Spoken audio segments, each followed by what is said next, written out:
Welcome back, Flyers nitty-gritty fans, to Getting Gritty with It with your host, Yariv, Wolok, my partner in crime, as always, Vasili, Gianarakos, my friend. How are you?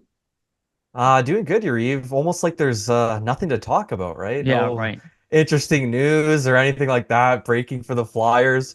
It's actually pretty funny because you got to think about it from a Flyers perspective here, right? We're almost three, four, like a month into essentially their off season, and you would think this is when the news would slow down the most. But actually, the most exciting news so far has come out. We're going to dive right into it, obviously, with the Matvei Michkov talk, as Yeah, everybody yeah. probably knows. But how you doing, my friend? Yeah, I'm doing well, dude. Doing well. I'm also feeling that same energy that you're referring to. I gotta say, man, this podcast between the two of us, the amount of things that we end up predicting that I know we're not the number one podcast and we're not one of the main news reporters on the ground, though Jamie is obviously got the most followers of anybody. But the if people are listening, some of you might be kind of new, you can go back and listen to stuff from like a year ago. The amount of stuff that is predicted on this podcast that it way exceeds anyone else in the industry talking about it. And that includes Bill Meltzer, that includes Sanfilippo, that includes Charlie O'Connor. The amount of stuff that we say on here that, like, we were one of the only podcasts talking about him leaving early. One of the only ones. Everybody said, "Oh, expect 2026." I'm like, I don't know.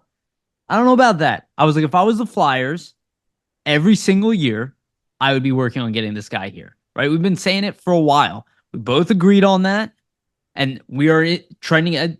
Again, that's just one example, but there are just so many things on this podcast that we bullshit about and just happen to manifest. And the reason I say that is not because Vasily and I are in the prediction game or the rumor game. It's we literally put our GM hats on and go, what would we do? And between the two of us, a lot of times we find the right answer, right? And Vasily is one of the only people to call out that Sean Walker would be a highly effective player.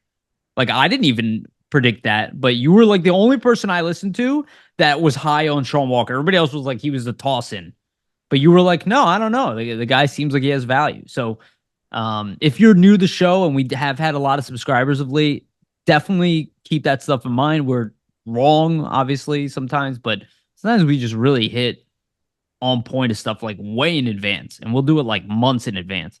Not to toot Um, our own horns or anything, but yeah. we appreciate Well, everybody listening and supporting yeah. us while we try to do stuff like that. Well, absolutely. And look, we always tell you we have a chance of being wrong, and we always do, and nothing has happened yet. But I will say this is why I started this podcast, before you joined, and this is why I wanted you on.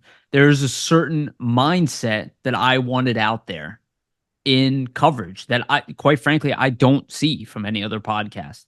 We say stuff that is contradictory to a lot of other podcasts because this is the way I've always thought. This is why I wanted you on here, because I felt that you had the same type of, not that we agree 100% on everything, but you had the same type of mindset that I did, the same practicality towards a lot of stuff. Sometimes you got to critically think, right? Read between the lines, look at it from Yeah. that perspective. That's what we try to bring, I think, to the Um, table. So. and we don't go emotionally overboard with anything, and I think that helps us stay rational over time. All right, before I get too deep in all this, we'll want to get to the actual news instead of me, making myself look stupid here. Just want to remind everybody, please like, subscribe. Again, our subscriptions have gone way up. We are so close to 1,000. Thank you all so much for those who have subscribed. You guys are amazing.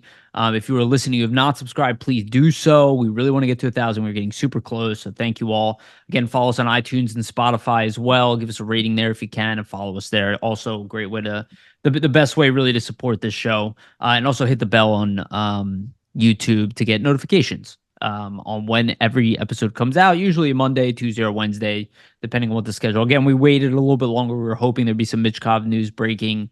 Everybody's talking about speculation. Nothing is broken yet as we record this, so we'll just speculate like everybody else. And then a shout out to our sponsor, Gym Steaks on 4th and South. Again, they're open as of May 1st. Make sure to go to gyms on 4th and South to get yourself a cheesesteak. And also a shout out to Summit Public Adjusters, 215-752-0560. Go there for all your insurance check up stuff. You don't believe your insurance company, have them kind of double check their work. Again, 215-752-0560. Okay, let's get into it. So we got a good amount of stuff to talk about today. We're going to do player grades for the offense a little bit later. But we'll start off with the main story. Vasili already kind of hit us a little bit already. Matvei Michkov, we've been kind of detailing, the him wearing the jersey and all these little details. Now, kind of more news is broke. News broke out of Russia itself. Again, this wasn't really generated here on the East Coast in the United States. This was generated in Russia, which is what kind of sent everybody to a tizzy. Articles coming out saying that it is expected that his contract. They were almost talking like it was confirmed on their end that his contract was not going to continue in the KHL. He would be continuing his career in the NHL. Since then, we've had some comments come up from Roman Rottenberg about, how they're still working out details. We don't have anything that final. Again, I saw another post where Michkov is liking the posts online about him coming here. Look, we don't know exactly. We were talking about taking everything with a grain of salt, but the process of getting him here is absolutely happening. Whether he's going to come here in the immediate, nobody's really sure. But over the next, let's just say 12 months, it seems like he's coming. I would say that June timetable we were giving by Medvedev, the chairman, I think that probably is going to be the case. I think we will hear something probably in mid-June to late June, probably before the draft, about him coming here. Could absolutely be wrong, but I think all signs point to that. I did see some talk about, and Vasil, I'll open up to you in a second here. I did see some talk about his contract. Again, this has to be done on Michkov's side. The Flyers are not allowed to really be involved. I'm sure that they can say some things as far as, what would happen when he got here. But they can't actually be part of that contract arbitration deal or negotiation that they're trying to do the buyout for in the KHL. They're not allowed to be involved. He would have to buy out, I think it's the remaining $400K of his contract, which is the conversion rate. It's just under $400K that he would have to buy out for the rest of his contract. Probably all of his money is my guess. The one thing I am hearing, and I was just talking to Vasili about this, is that he would only make $950,000 here in the United States. That is absolutely not true. Just so everybody's aware, yes, as a basic cap hit, they are capped at $950K, and that is what he would make on the surface level. However, there will be a signing bonus, typically of at least $100K, that would come to him, and then a performance-based bonus. For instance, let's just go through the top picks. And I'm sorry, I'm talking long here. I'll give it to you in 1 second. No worries. Yeah, so Adam Fantilli got $12 million contract. He makes his signing bonus was $95,000 per year and $3.2 million performance bonuses. So again, he'd have to hit a certain performance to make that money. It's a $4.1 million on average. Again, they're gonna have to pay that out to this player. Their cap hit will not end up being $950K. Leo Carlson has almost the identical contract. He's at 4.2 overall. And then Connor Bedard, he is at 4.45. Same signing bonus of $95,000, and then a $3.5 million performance. Again, it depends what those performance metrics are, but you can make them achievable for Michkov, right? Score 20 goals in your rookie year, play 82 games, whatever they are, and each one can be tiered. So he can absolutely make that money for the entire remainder of that contract within his first year here with the Flyers. So there, in his mind, it is actually beneficial to buy that out because he will be making more money in the NHL. And let's be honest, he's going to hit those signing bonuses, especially if the other guys made a substantial more amount of money. He's coming in a year later, a year more developed. He's probably hitting his performance bonuses. Okay, Vasili, what do you think about everything that was just said? Yeah, so obviously with Michkov and all the news that's coming out, it's getting close to the point where it looks like he's probably going to make his way to Philadelphia just based on all of the reports. I think the main factor really for me in all of this is just Roman Rottenberg and that interview that came out with him in Sports Express and everything that was kind of stated. There was numerous occasions and numerous times where he could have shot these rumors down, but did not. Like, for example, he was asked about another defenseman or another player on Ska, Alexei Nikishin. And he's a Carolina Hurricanes prospect, and the Hurricanes are looking to get him over to the NHL as well. And when asked about Nikishin, um, Rottenberg stated, well, that's not a player we're willing to negotiate with and not a player that we're willing to let out of his contract. So if he's willing to say that about one player, but not say that about Michkov, I think it speaks volumes, right? It also might speak volumes just to the relationship that the two have. Maybe it's just untenable, as we kind of said, and maybe that's why they're willing to let him go because they know they won't be able to work through that. In a way that's going to benefit Ska, but also benefit Michkov. And then just to look at it, right? Like there's a bit of a timeline here of all these things happening. Like April 30th, we get that Match TV, Match.ru article where the Ska president, Alexander Medvedev, says that Michkov leaving is a possibility. Then you get May 7th, where Michkov posts a video on Instagram with his Flyers shirt, and then a couple days later posts another picture wearing Flyers pants. So kind of hinting after that article drops, which shows to me that the player himself even knows what's happening and like that talks are ongoing here. And then May 17th, Daniel Briere's interviewed by the Hockey News, and it's a French-only interview. And in that interview, he states that they hope Michkov will be able to come over at some point, but they haven't talked to Michkov since the draft. And then this is where the big news comes out from Sports Express and from Hockey News Hub, who reported this on Twitter. So shout out to them because they've done a great job covering this stuff. But May 19th, Sports Express reported that Michkov will continue his career in Philadelphia and the Ska rights will be terminated. Obviously not confirmed, but coming out of Russia, as you said, Yariv, like these things are about to happen. And then we get into the Ska head coach Roman Rottenberg's interview with a Russian newspaper. And as I was saying, the most telling thing is that he doesn't deny the fact that Michkov's going to come over, and essentially does confirm that the negotiations are happening. So let me just read a bit of that article. So essentially, this is what's asked by Match TV and Sports Express. It says, is it true that Ska is letting Matvei Michkov go to Philadelphia? Rottenberg then states, there's no official decision yet, and we can't say that we are letting anyone go. You see this is a serious question. We can talk about some agreements, including rights. You know that Michkov is a high-level player, and if someone wants to buy these rights, let's discuss. Then the question comes, can Philadelphia technically do this? Rottenberg states, I don't want to reveal a commercial secret, but you understand that we invested a lot in Matvei, and if he does not become the leader of Philadelphia, then we definitely wait for him back in the KHL. And I will emphasize that this whole story was influenced by Michkov's family situation. We need to support him in this. This is not a hockey issue, but a family issue, and we all must support Matvei. And then the final question here is, it's good that you have a dialogue with the Flyers. And Rottenberg states, we have the opportunity to communicate. We know different language as well. It is very important in our work to speak different languages. In general, I advise all children to study as many foreign languages as possible so they can talk to everyone. Communication is the base of everything. And we have good communication. We communicate with everyone. We're absolutely open, and we invest a lot in Matvei. I can honestly tell you. I personally did a lot to ensure that he played for us so that he would come to us. I personally did this. I invested a lot of time and effort in developing this player in our organization, but we want to support Matvei as a family. We want to give him the opportunity to develop. If, for example, he cannot play in the first line of Philadelphia and does not receive the first majority there, if he is sent to the AHL or even to the East Coast League, then we will do everything to ensure that Michkov returns and plays only in the KHL. I say again, these issues are still in dialogue. We want Matvei to receive maximum support in his family situation. After all, family values are above all.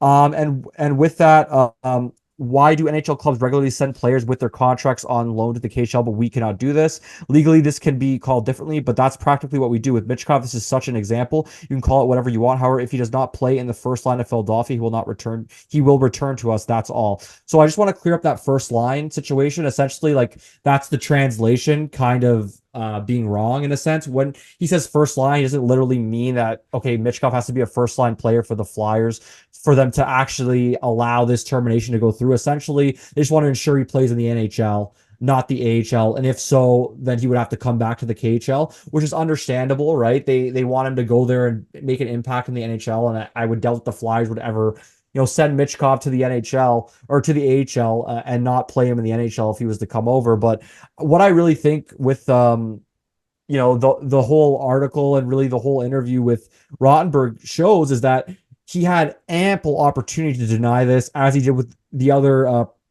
Kane's prospect Nikishin did not. So Yeah. that's the telling factor to me that they're working on it. And also the telling factor is they don't seem to have any, ill will towards the Flyers whatsoever. And I really do think that the fact that Michkov's agent and Ivan Fedotov's agent being, the same individual here probably plays a factor, right? They see how the Flyers treated that situation, were kind of hands off. And I think that Rottenberg and Scott also kind of see it similarly that, the Flyers are letting Michkov, his agent, negotiate primarily. They're being hands off and kind of letting it unfold in whichever way that it does. So I think the fact that they're showing the KHL and the Russian players so much respect has a huge factor. And just the fact that Rottenberg didn't turn any of this news down, right? Because let's say if they wanted to really keep him, they would just say, well, he's under contract with us and he's going to be playing here for the next two Yep. seasons. Yeah, you're absolutely right. That was a great breakdown, dude. I do want to say this Nikishin guy. I was just looking him up. First of all, what a prospect! I mean, third Really, round, really, really good. Yeah. 6'4", 215 pounds, and for Scott, not only is he the captain at 22 of Scott, which explains why they don't want him to go anywhere. 17 goals and 39 assists in 67 games, 56 points, a plus 32. God damn it, Hurricanes! What a prospect! What a great defensive product. That guy could end up probably potentially being a star in the NHL. So I totally understand why they don't want to let go of him. But overall, dude, I think you kind of nailed everything you said there. I look, I'll say this. They haven't been utilizing Michkov. He is not ingrained in the culture of ska like he could have been, but then they shipped him away 2 years in a row Yeah. for whatever reason. Look, we assume Roman Rottenberg's a bad guy. We don't know him. He might just be a stubborn guy. And he's like, this is my thing. You don't, you start off on we're good. We're a good team. You need to really wow me to make it as a kid. That is like a history in Russian culture. Not with Yeah. everybody, but that is somewhat common. It's a Eastern little Europeans ridiculous. in general, right? Just like trying to earn your way. I think that's Yeah. definitely like a value that society has for sure. So Yeah, but I don't buy it. Like I agree with that, but I also don't buy it considering how good Michkov was. yeah. Remember the stats he had? He had pneumonia at one point this year. This is a kid playing against men having pneumonia. He should have been above a point per game player. If he would have been for Ska, that probably would have been the case. He would have had inflated numbers. He would have been a better team with better line Yeah. mates.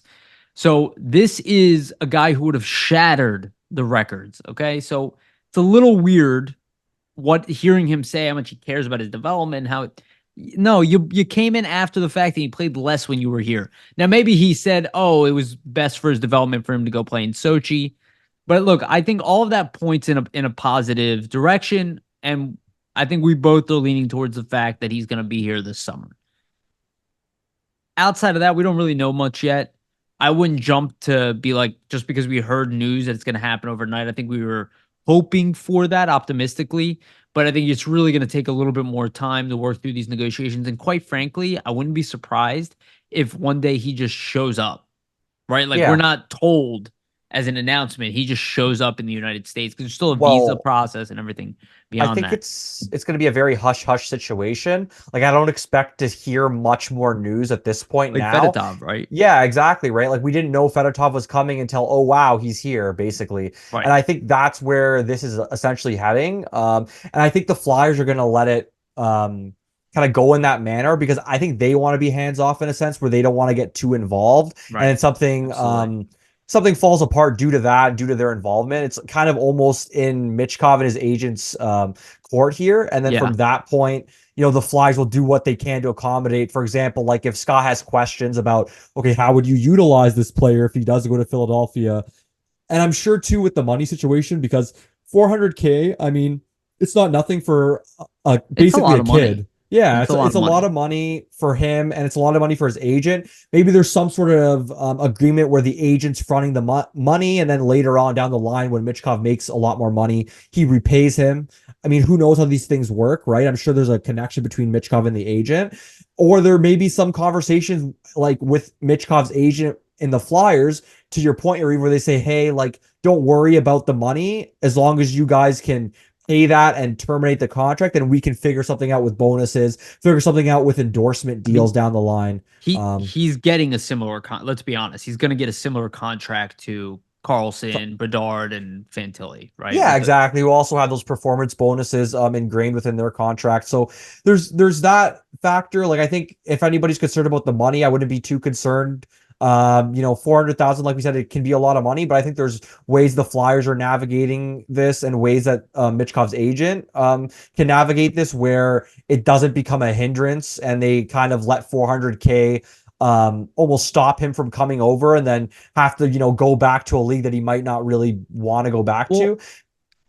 no, I'm sorry. Go ahead, finish your thought. Yeah, and then I was also just going to mention that I think we were spot on in the sense that I don't know if Rottenberg's relationship with Michkov had much to do with this, but I just think the fact that it hasn't looked good for a couple of years here, and also the fact that Rottenberg hasn't denied any of these reports, speaks volumes to me, and it almost tells me that, hey, these two aren't going to be able to get on the same page, so we might as well just let this kid go. Yeah, yeah, and I think maybe that's look. I think it's also in a situation. It's in a position right now where no one looks bad. The Flyers don't look bad. Scott doesn't look bad. If anything, you can say after everything, Rottenberg, you'd be like, you know what, He's the Rottenberg good wasn't guy. that You let him go. right? Yeah. Exactly. It doesn't make Russia look bad in any way. And I think they personally, if I was in their position, I think they're absolutely right to say he does not go to the AHL. This is not a normal situation. We're gonna let him go. You're not playing him in your minor league system, making less money Yeah. than he's gonna make here. I don't think Michkov would want that either. I think he would be like, well, I'll just play in the KHL somewhere, wherever they loan me, and be at least in my native country rather than go ride a bus around in Lehigh Valley. This is look, I believe everyone's equal type of thing, but this is a high end, very, very high end prospect. We have Yeah. not had a prospect like this anytime recently within the Since Eric Flyers. Lindros, really. Yeah, and we didn't even draft him. You know what I Yeah. mean? It would be like Peter Forsberg, actually. That's like we didn't keep him. You know what I mean? But we really haven't had a We've drafted high, but we haven't had a prospect of this pedigree with leverage like this, right? Like we haven't dealt with many things like Yeah. this before. So I think there is going to be some kind of situation. So, you brought this up earlier, so I do want to ask this question as I'm hearing a lot of people, I'm seeing a lot of nonsense roster stuff online. Um, but in your mind, like, let's say Michkov comes over this summer, and let's assume the team is the way they are today, because we have no idea what they're going to do. Okay. Who do you see him playing with? Like, what is in your mind if you had to put together a line of the current roster? Who are you putting him with? Well, I'm imagining, I mean, he's a right winger, so he's going to start off on the right wing. I imagine they aren't going to try to move him to the other side, especially in his first year as a rookie, But he is unless they, left-handed. yeah, I know. And that opens you up for the one-timers, obviously, almost like a, but I mean, we'll see. Like we'll see where it goes. But Yeah. I think at least they would want to like hold off on doing any big changes like that for him positionally, just because he's getting used to the NHL Sure. ice and kind of a new Yeah, league. yeah. But everybody I've heard so far is kind of stating, oh well, put him with Morgan Frost, perfect skill set. I could see it. I'm not sure if that's going to happen right off the bat. Like, I would not be surprised to see him play with Couturier and Konechny, and they start Konechny off on the left side, and see what happens. I feel like if you don't play him with those two, then it's probably going to be Frost and Tippett most likely. And Yeah, maybe you put Tippett on the left. I just don't see them putting Michkov on the left. Like whoever he plays with, he's either going to be a person like a player who's on the left wing naturally and he takes the right wing position, or they're going to move somebody from the right wing over. And this kind of also brings up the question, like with Michkov coming, you look at that right wing depth, does it make somebody expendable moving ahead? Who knows? But we'll yeah. see. No, I think we're actually on the exact same page there. I guess in my mind, I kind of saw. Look, everybody was talking about moving TK. I really don't think TK is going anywhere. And it's funny. People are like, "Well, we got to find high end talent to play with him." You got one right now. I don't know what people think high end talent is anymore. I really don't. I have no idea what people are talking about. It's like, is Brad Marchand high end talent? The answer is yes. right? Yeah. They're literally same game, same goddamn game between the two of them. You put Konechny with Pasternak and Bergeron, I promise you, he's going to be putting up a lot more points in the NHL. He's going to be putting up very similar points. He's going to be putting above point per game. Like that, that is a high end talent. So, and I'm not going to assume that Sean Couturier's career is done. I'm going to assume that he can get back to where at least he wasn't to start this season. That's the Sean Yeah. Couturier I believe he is. So that is my top line. I have two top line players, one of which is recovering from an injury, the other one is hit. And I think he is a legit top line player. I don't think he's a top six forward. I think TK is a top line player. And I think that is the top line. And I agree with you. I think you can even try potentially Michkov on the left hand side, but I do agree with you overall. I think they'll probably try to keep him on the right side to start, less adjustments. To your point, I think you're spot on there. And then I think a second line of Tippett, Forrester, and Frost Frost. would be awesome. And then you have a third line there of maybe Brink, Lawton and Farabee, right? And then you go to the fourth line. I know where Paling played, but he's not better than those guys. I'm sorry. I love Paling. We'll go through the ratings in a little bit, their grades. I love the guy, but he's best off, On the fourth line. Yeah. right on the fourth line with Hathaway and Can whoever move will be up playing. though in a pinch, but like you wouldn't start him there necessarily. Or let's say if Right. somebody doesn't play to their expectation, then maybe he gets moved up again. Yeah. One thing There's I also will Noah say, Cates too, which yeah, we didn't really even mention. yeah, One it's gonna one get complicated. one thing I will say, and I think to your point, it's great that you kind of mentioned that. Like I do see somebody getting subtracted because there's just too many players. So somebody will get traded. Like we didn't even mention Cam Atkinson either. So somebody will be on the move here. Who's it going to be? I mean, we'll have to wait and see. My thought process, as it's always kind of been, is the Flyers are going to subtract from the wings because they're wing heavy and try to add a center, which makes the most sense to me from a roster building perspective. Like if you trade, a winger and turn him into a center, like a winger and a draft pick or something, and turn him into a playmaking center, for example, that's what you are looking for as a need as an organization to continue to build the roster Yeah. moving ahead. So we'll see if that ends up happening, but that's just my prediction. Yeah. Um, We really don't know. It's vastly too early. But I'll say this though, dude.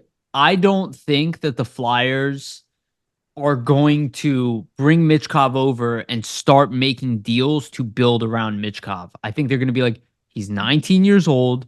Let's bring him over here. He's a prospect. Let's see how he fits with what we currently have. yeah, We're not gonna rush this rebuild.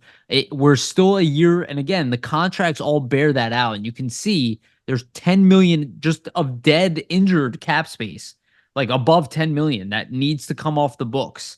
Like I think it's closer to 11 million actually. That needs to come off the books next year. So you're still waiting, right? So you bring Michkov over, you see, okay, what happens when we put him on the team? How does he do? What if people break out? What if he does, if he is the caliber of player that we think he is, or we believe he is, he should be able to play with anyone on this team and excel to a degree. Could he do better with a Mitch Marner? Sure. You know what I anybody mean? could. A Yeah, playmaker, right?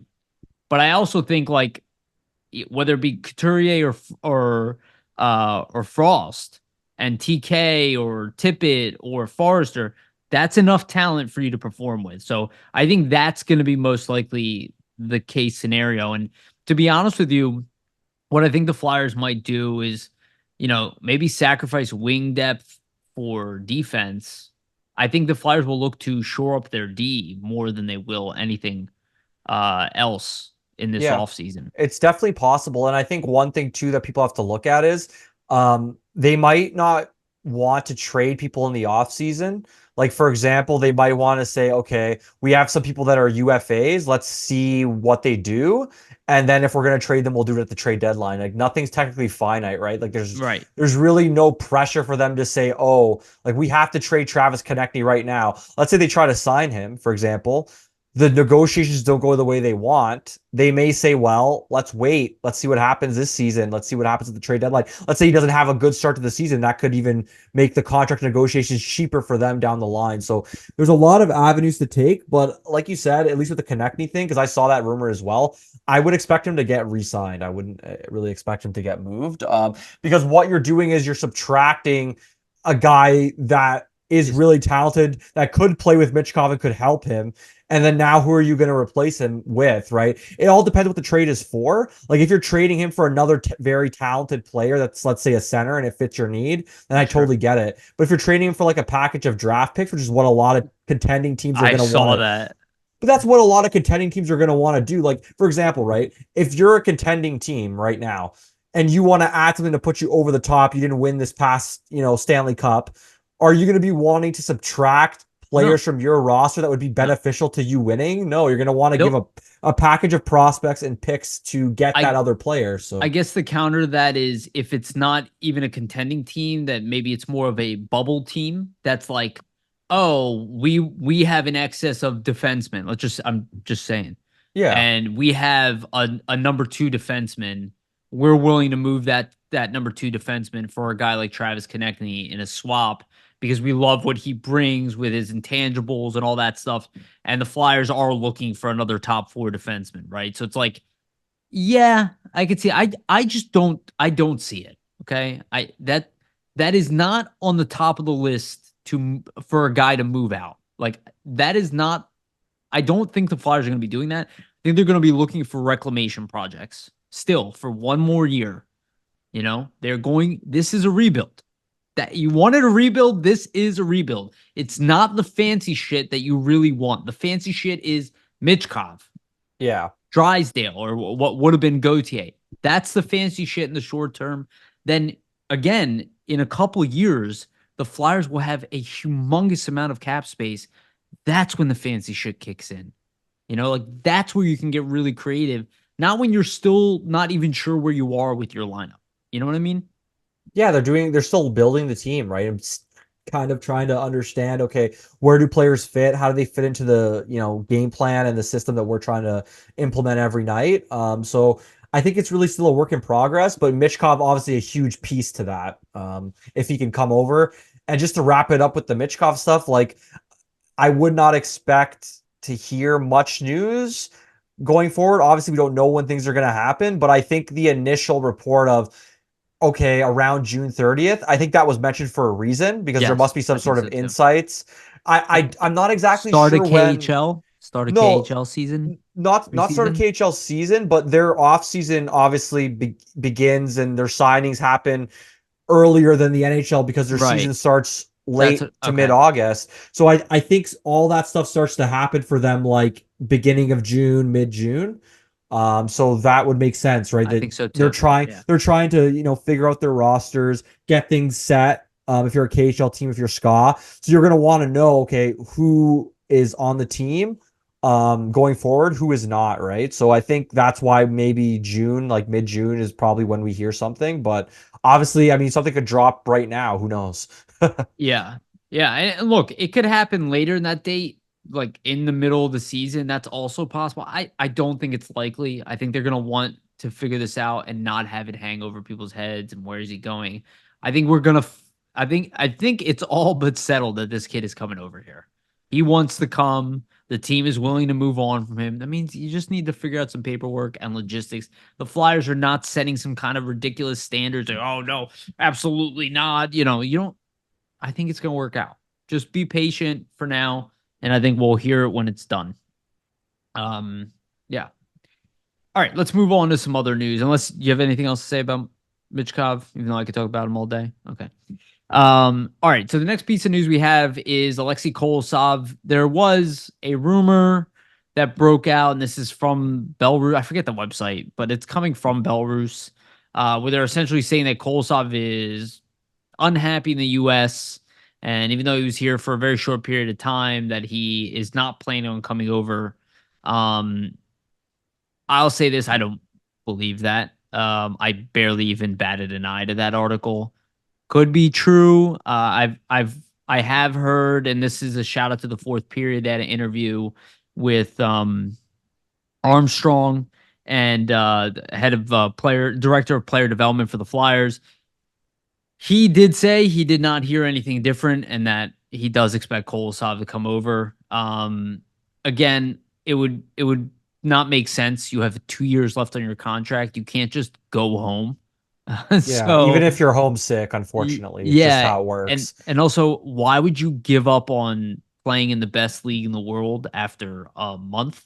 And especially Yeah. when you see a clear path to being the starter for the AHL squad, and then an opportunity to play in the NHL.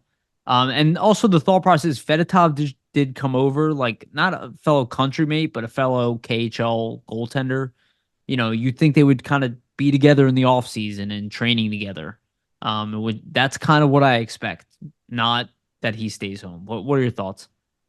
Yeah, I think for Kolosov, like the reports came out from that Belarusian news source. Yeah. And essentially the next day, a lot of Flyers beat reporters shot it down, like Kevin Kurz, things like that, saying that's not what, as you know, the Flyers haven't heard anything regarding this or him going back to the KHL. I think that kind of puts it to rest, right? Like when the team itself saying, no, this is nonsense, we haven't heard any of it, or haven't heard of this whatsoever, or heard of, Kolosov really being unhappy. I think that kind of shows that he's going to be here next season and there's nothing really to worry about.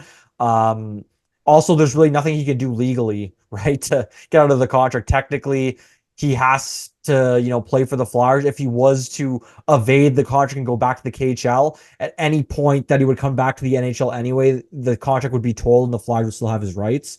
So you're really not losing anything, just him developing potentially in the AHL if he were to leave. But I would be very, very shocked to see that happen, right?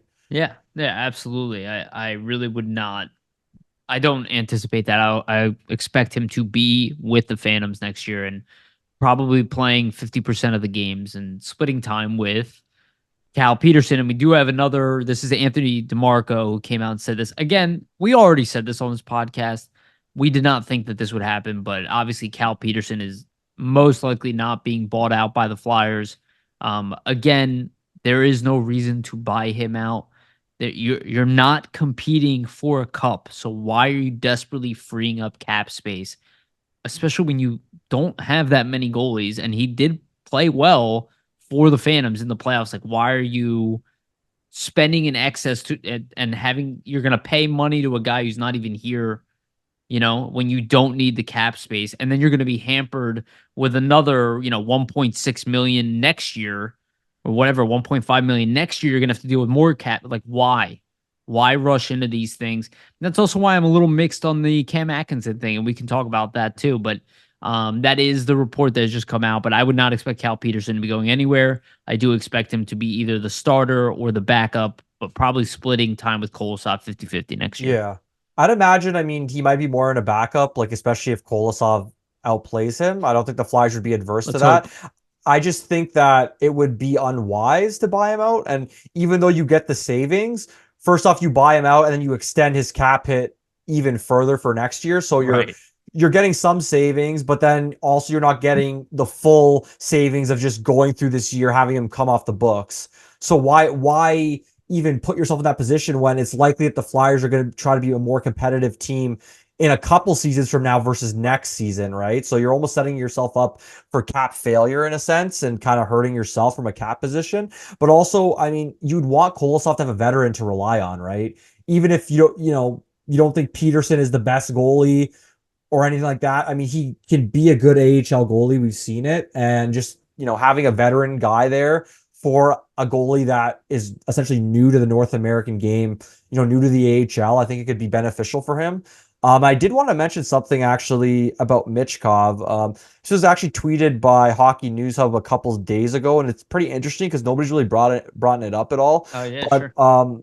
he's Hockey News Hub stated about Roman Rottenberg that Rottenberg mentioned one or more forwards and defensemen must leave SKA so he can announce the Grigorenko and Plotnikov signings. He can't announce any names until SKA can fully comply with league regulations. Oh, So they have to get rid of players to announce some new rip signings that they've actually made rip here. the band-aid off, would you? Well, it makes a lot of sense, right? And then also you couple that with the fact that Here's the quote from him about Nikishin that I was talking about. Even if the possibility of selling rights arises, we will not part with Nikishin now, even for 100 million.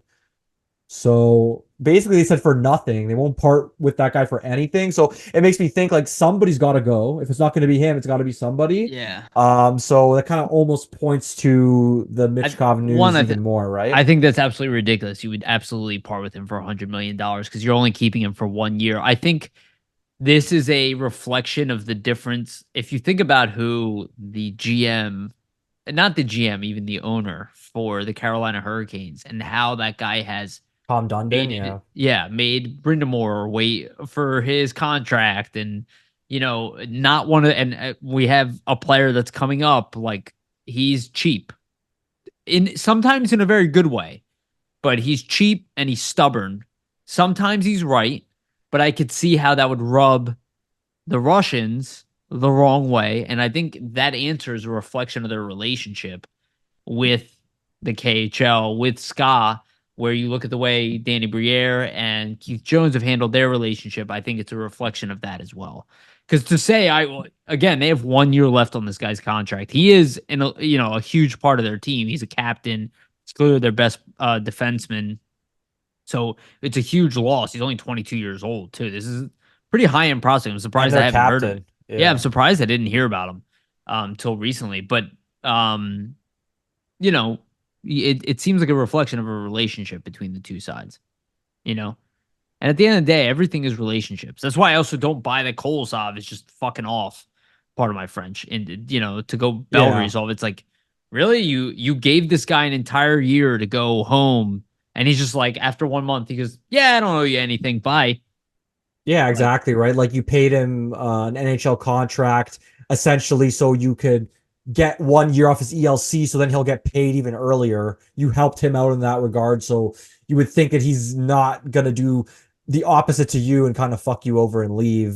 So yeah, I don't really buy that. And for the Michkov stuff, and what all and everything that's happening with that, I just really think that writing's on the wall. Like everything is pointing to him coming over at this point. There's not really anything that we're seeing that's stating otherwise. Obviously, the negotiation could fall apart tomorrow. Like we're not close to what's happening, and neither, are really the Flyers, or they say that anyhow. But I don't know. I just don't see any inklings that have been dropped so far that would, state otherwise, really. yeah, yeah, totally agree. All right. Let's get into our grades section. So we're gonna do forwards. We'll do an overall score of the offense. We'll do that at the end. And then we'll do a score of the power play, but we'll go player by player. We'll go in alphabetical order. That's the way I created this list.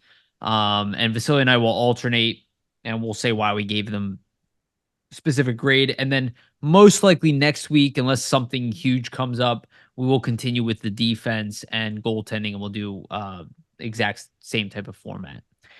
All right. You ready, Vasili? Yep, let's do it. Let's do it. So I'll start with the first name, Cam Atkinson. I gave Cam a D. I gave him a D, and I wanted to give him a higher score, but I just couldn't because of how bad he looked for 3/4 of the season. Like he looked like he was completely ineffective for 3/4 of the season. While the beginning of the season he was strong, and I want to give him the benefit of the doubt because of the injuries. I do think that plays a role into the way he looked. But the fact people are even talking about a buyout, this is a guy who expectations were a lot higher. I think it's very different than the Couturier performance. Like Couturier still looked effective. Like Cam Atkinson was completely ineffective. So I gave him a D. And it was tough to give him a D, but that's essentially what I give him. What about you? Yeah, Atkinson, I mean, it's a tough one because he's such a good guy, and I would have loved to give him a better grade than Yeah. a D plus, but a little bit better than your D. But I gave him a D plus, and I guess the plus is just for the fact that the guy could make it back actually, and suit up in the NHL once again. It was kind of looking like his career might have been over. But the main thing for me is just the ineffectiveness, as you said, later on in the year, especially when the Flyers at certain points had injuries, at certain points were We needed him. lacking some scoring. And they gave him opportunities, right? And he just was not able to score for them, and that's really what they needed. Basically, the main thing for me is okay, look at February, look at March, look at April. The last 3 months of the season, he has 0 points. Right. So, like, that just kind of sums it up, right? Like, you have 0 points in 3 months. I know he scratched a lot of those games, but not even 1 point, right? It's pretty crazy to think about that. And I guess, to be honest, why he didn't get lower for me, like, I probably would have put him at a D or even a D minus. It's just he did start off real strong. Like, he had 8 points in the first month of the season. Um, in October, 6 points in November, 4 points December, 10 points in January, and then just dropped off a complete cliff afterwards and had 0 points to end the season Right. from February to April. So that was the reason. And also, just I think as the season progressed, those things that kind of made Cam Atkinson a valuable player weren't really coming to the forefront, right? Like, you didn't really notice him too much on the penalty kill. He wasn't really being used on the penalty kill that often. And usually what made him effective was his speed, his ability to kind of anticipate plays, break up plays, and he wasn't really doing much of that. So I think a No. lot of things that made him an effective player, he wasn't really able to execute on that. So that's why he gets the D plus for me. He was just chasing. He was just he was like a rookie that was like out of A his step element. behind, honestly, Yeah. he was a step behind a lot in a lot of cases, and that can happen, right? I wonder if it's like the skating for him, maybe that year off, it's tough to kind of get back up to speed, right? But I think his body was in worse shape than he wanted to admit. And I think he started most feeling it likely, as yeah. the season went on. Yeah, never got to recover. All right, you want to go through the second player? Yeah, sure. So, second guy we have up here is Bobby Brink. Yep. I gave Bobby Brink a C plus. I did want to give him a little bit higher, but there was a couple things that I noticed throughout the season that kind of never allowed me to really give him a B minus. Like, first we'll mention the point total. Like, he had 23 points in 57 games. Um, I think if you would have played a full 82, he might have been closer to 40, 50 points. So for a rookie, you got to factor that in, right? Like, almost a 40, 50 point season. That's a pretty good season for a guy that's supposed to be an offensive player for you.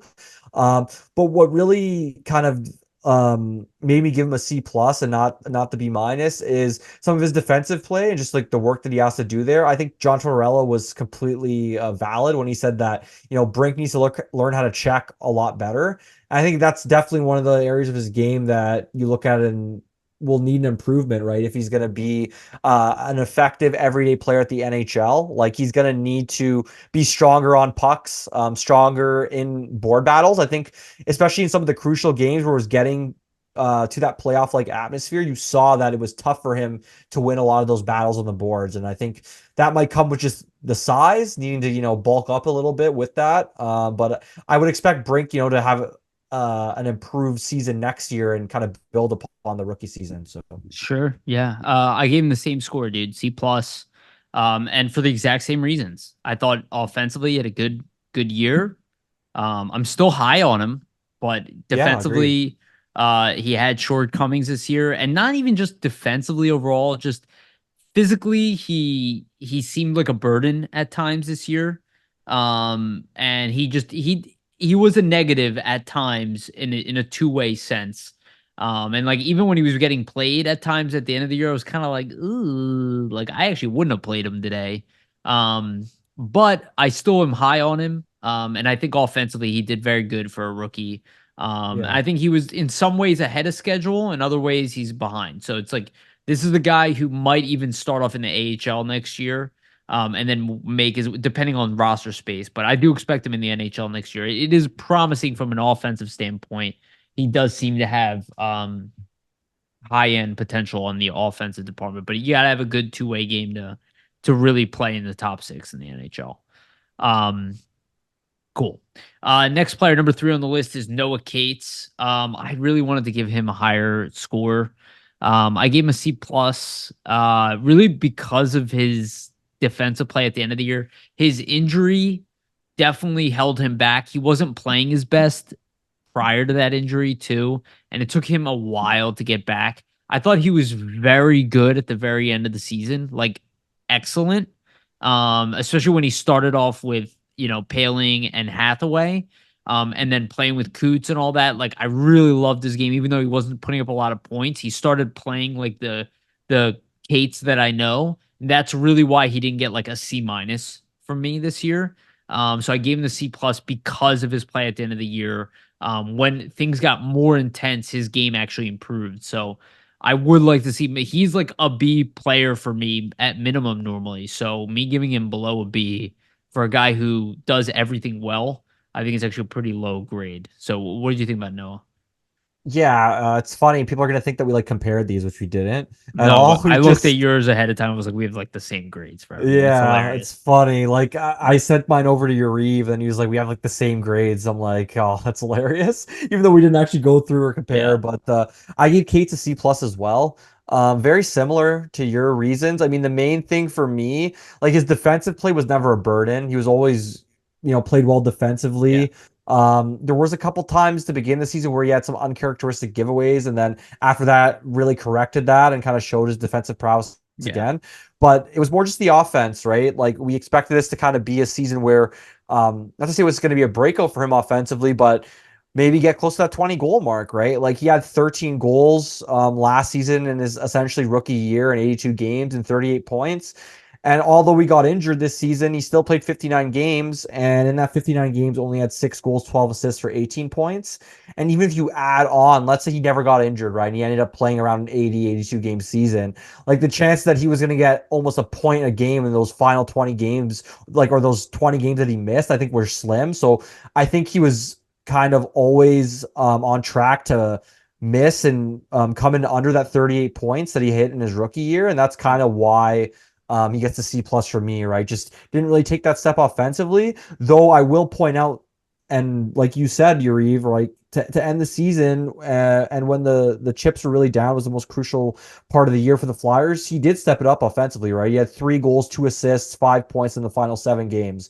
So you kind of saw him turning the corner offensively. I think if there was maybe 2, 3, 4 weeks left, and he could continue that and build on that momentum, I think he would have got probably into the B minus range, B range for me. Yeah. Yeah, I feel you. All right, number four. Go for it. Yeah, so number 4, we have Sean Couturier. I gave Sean Couturier a C. It was a roller coaster of a year for Couturier, obviously, like almost a 2 different seasons, but in the same season, just based on his performance. So obviously, he started off incredibly well for a guy coming off of 2 back surgeries, and if it would have ended, the season would have ended at the midway point. I think I would have probably gave him a B or even a B plus. But just the way the season ended for him, and just kind of the tail off in terms of his scoring, that's where things ended up becoming a C for me. So if you look at overall the points, right, he had 38 points in 74 games played this season. But you have to factor that a lot of those points only came to really begin the season. So majority of his scoring came in the first half, and he really just fell off a cliff in the second half of the season. Let me just pull up here some of these second half of the season stats. So, like for example, the final 3 months of the season, Couturier only has 7 total points. Hmm. Whereas before that, before the final 3 months, he had 31 points, right? So it kind of shows that things really tailed off for him, and that's kind of where it dropped for me. I think he would have got a B or even higher if he could kind of have kept that going and kept that momentum going. But I think his body just getting worn down really affected him negatively, and he wasn't really able to produce like he did to start the year. So I think for the Flyers, the most important thing will be, can he get back to that first season or first half of the season performance? Yeah. So I gave Sean a C plus, slightly higher than you. I really just I loved his first half of the year coming back from from the 2 year, I don't know, it was like year and 8 months or whatever that he kind of like lost. Yeah. Um, I love the way he looked in the beginning of the season. I thought in the beginning it was like an A minus, and then the second half is like a D. Um, I Yeah. do think he did start improving and started heading in the right direction. Um, in his defensive play, his impact, I think actually he played better defensively than he did offensively.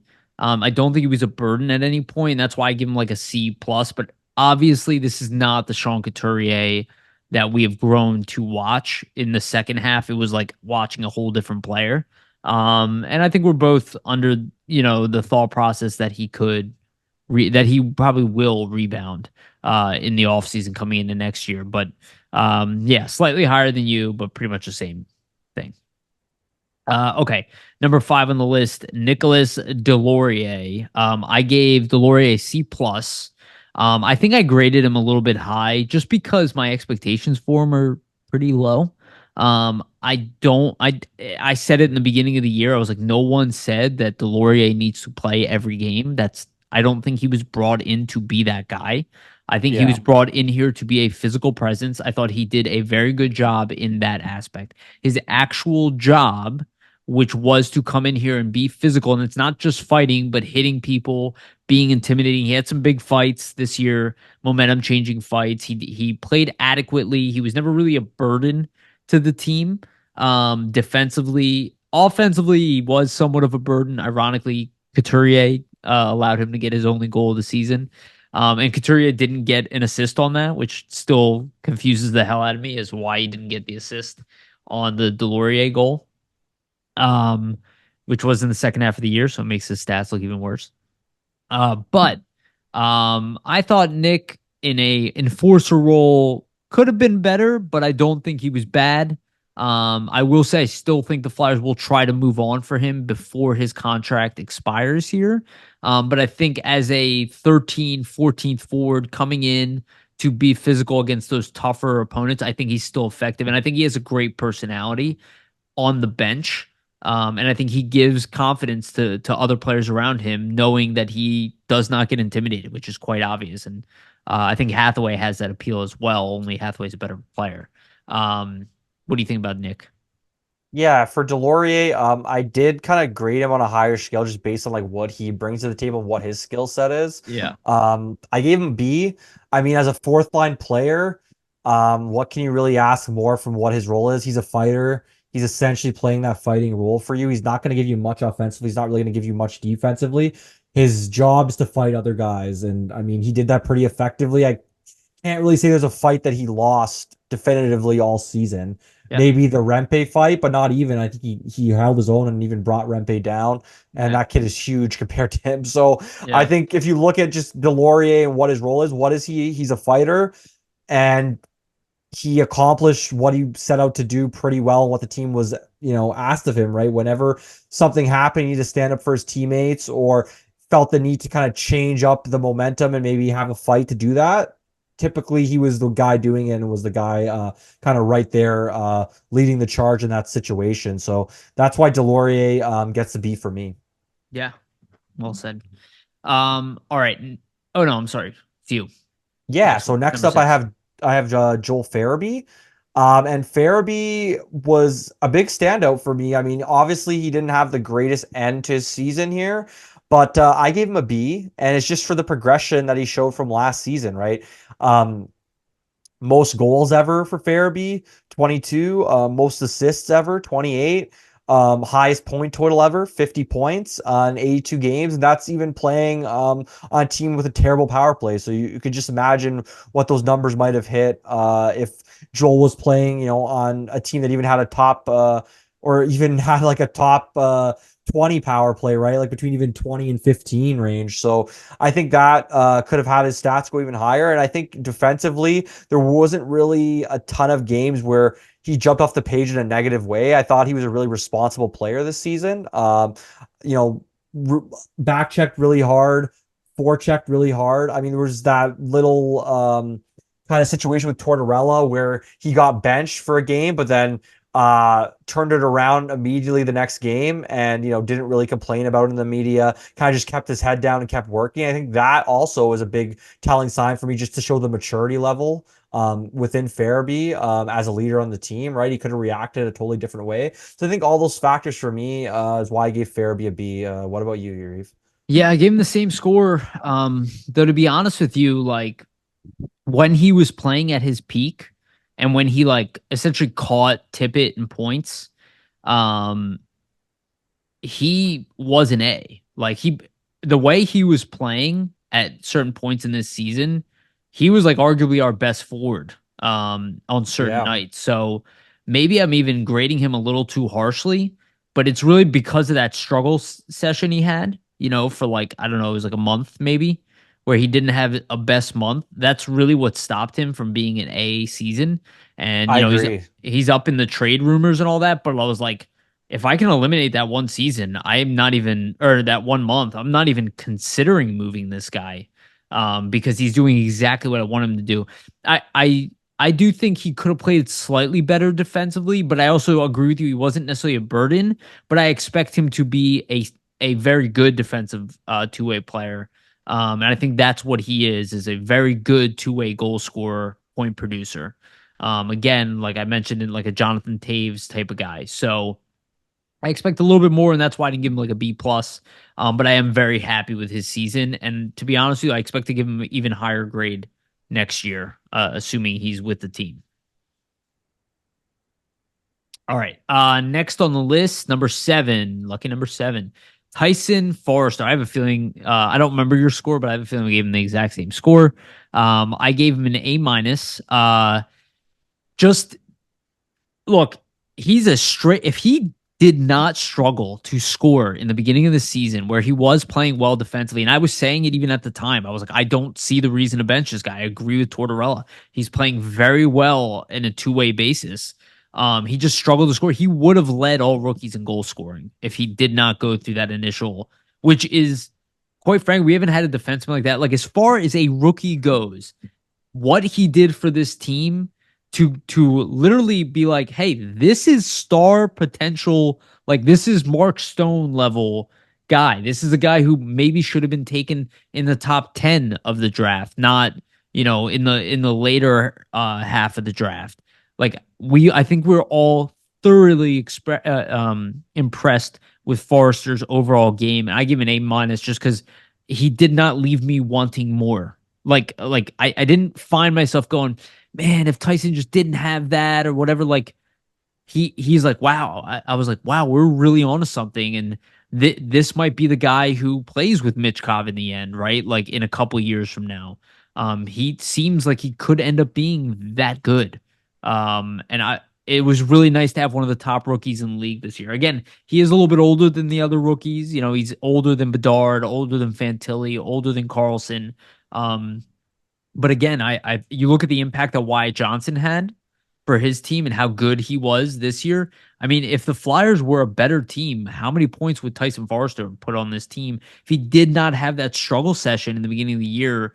Would the entire NHL be talking about him even more? Because I think he could have come close to 25 to 30 goals this year without those struggles.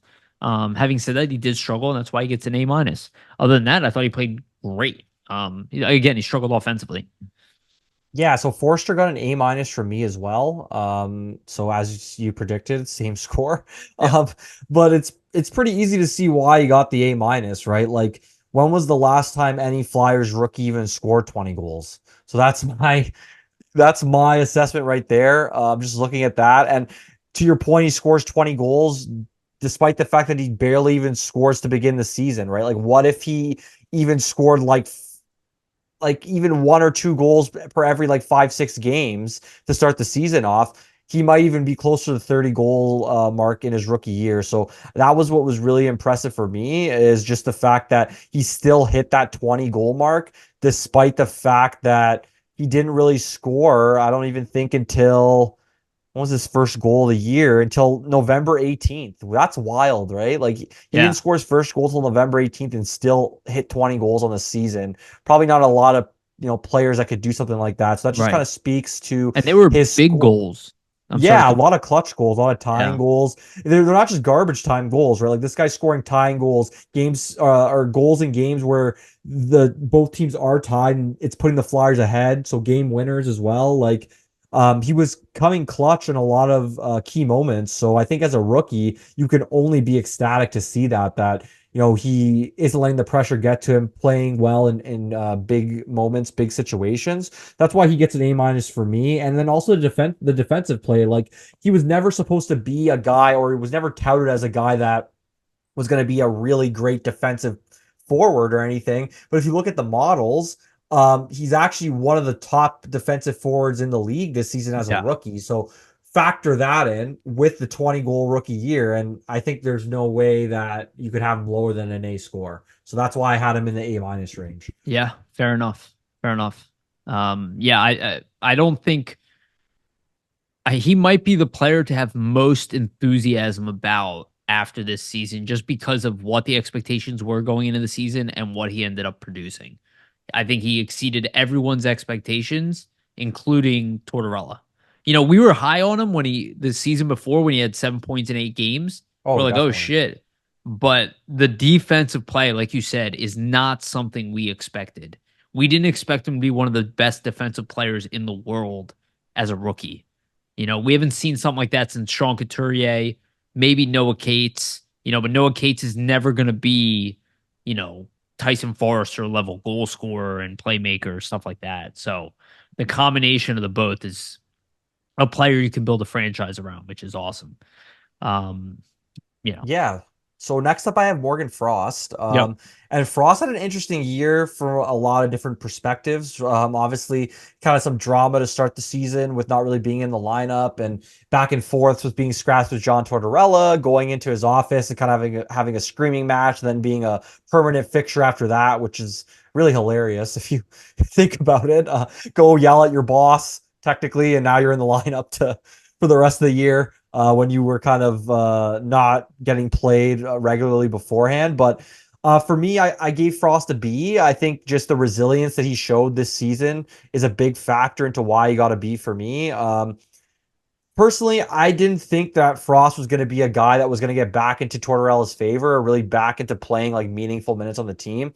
I said it right. I just looked like the writing was on the wall that the two could not kind of work things out in terms of Tortorella and Frost. And I'll sure. eat my words on that. And I think that's a big reason why he gets the B for me because he showed an ability, even though he's going through all this adversity, to kind of come through it and still play and be an effective player, even though he went through all the adversity and not really let it affect him and his game too much. Like if you look at how he played last season to this season, there's not really too much of a difference.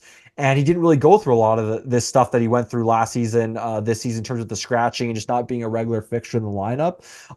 So yeah, he got 41 points this year, 5 points less than 46 from last season, but you have to factor in he played 10 less games, only 71 games this season. So I think if he gets the full amount of games, he probably almost gets up to the 50-point mark. But yeah, I think Frost just, being able to bounce back from those scratchings and kind of being the odd man out and still show that he can be a valuable member of the team. I think that's what gives him the B, just the resiliency for me. I think it's an excellent point, and I gave him a B minus. I thought at times I thought he was a little bit ineffective at times. You could say that about a handful of guys here. Again, we didn't give him a bad grade here. I think a B minus is appropriate because the main reason I really didn't give him like a straight B, because statistically he did all right. He did. It's like, and I don't even know if this is his fault, but I expected a little bit more on the power play. Like again, I hated the way the power play was organized, so I Yeah. hate to like put that all on Frost, but I expected a little bit more creativity on special teams. Um, at times, there are times where he played like an A minus this year, just driving play into the offensive. There are times where I'm like, this is the best Morgan Frost has ever looked with the Flyers, including the previous season. But then there's other times where, and especially when the team struggled, he struggled. So again, he had better grade than some other guys. I expect a little bit more, but I love what you said about the mental adversity and his answers in the exit interview saying that he believes that Tortorella is a great coach and that, I love the battle about, the arguments in the room and how Tortorella respects him more after I love all that. The personal growth side, love it from Frost. That was like the best thing to hear about him. And I think he has another gear for all those people that have already given up on his development, his evolution. Vasili and I are both not in that camp. I promise you that. Uh, all right. Next player on the list, Garnet Hathaway. I gave him a B plus.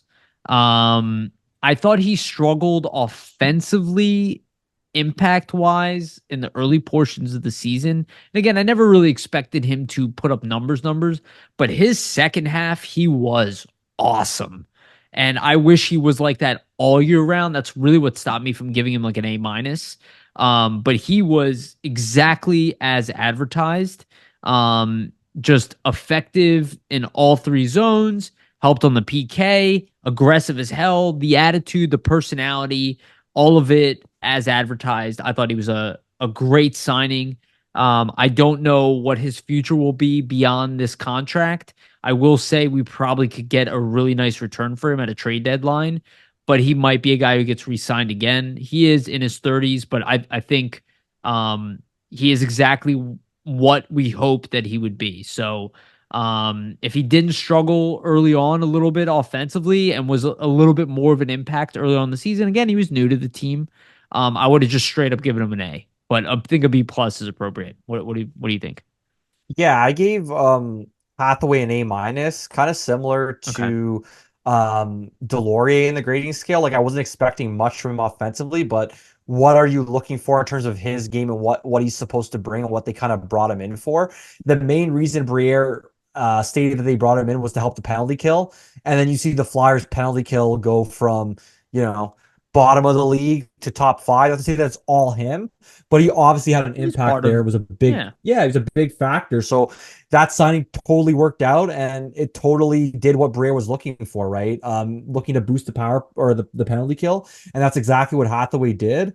Um, and also just I think the way that he plays his game, I didn't really see much nights where you notice, oh, Hathaway's having an off night tonight. Like typically when he was on the ice, he was doing what he's supposed to do.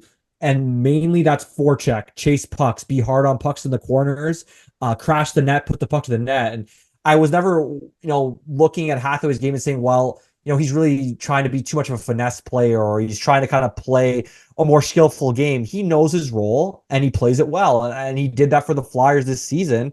And then just looking at like a scoring perspective here, let me just bring this up real quick. I think One he's gonna be sec even here. better next year. Yeah, I would not be surprised with more chemistry, right? But he had 17 points in 82 games. Um, typically he's right around where he has been his whole career. Usually he's like in the 20 to 25 point range. He has multiple seasons where he has like 19 points, 18 points, 16 points. It's not really a drop off from where he typically is. Like you usually see him in that like 17 to 25 point range. So he was there once again. So that's why he gets the A minus for me. And then another thing too is that Kate's Hathaway Paling line, right? Like that really carried the team in a situation where a lot of other lines were going. They were kind of playing almost like a second line at points, even third Yeah. line some nights. So they really down the stretch carried the team a lot in terms of just driving play. Like, let me give you the stats. Expected goals percentage for that line in 160 minutes played is 67.2% expected goals for. So that just shows the impact that line had. Not to say that they capitalized on all their chances or anything, but they played real well together as a line, and that factors into my A minus for Hathaway. Yeah. No, I think that's appropriate. I mean, even as you're talking, I'm like, yeah, he was pretty great in his role. My mouse has disappeared and I don't know why. He was pretty great in his role, so like I totally get why you would give him an A.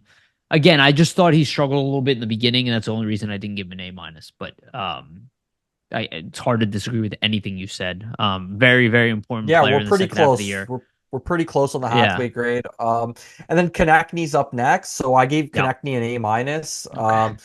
There's not really much to I'm like go laughing because we got the over. same grade. Yeah, but at least for me, Konechny, like it pretty much speaks for itself, right? Like there's not really too much to go over with him. Like ultimately, he was the best player for the Flyers this season. Best player out for them offensively, 68 points in 76 games.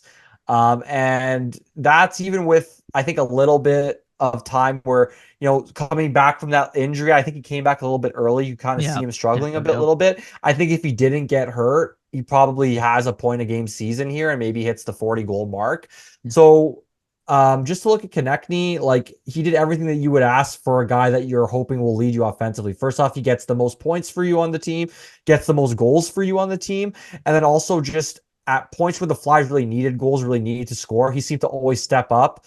Also a guy that kind of dragged them into games, I think, where they either started off slow or maybe weren't Yep, getting the better of totally. play. And then he has a shift where he kind of changes the momentum for them.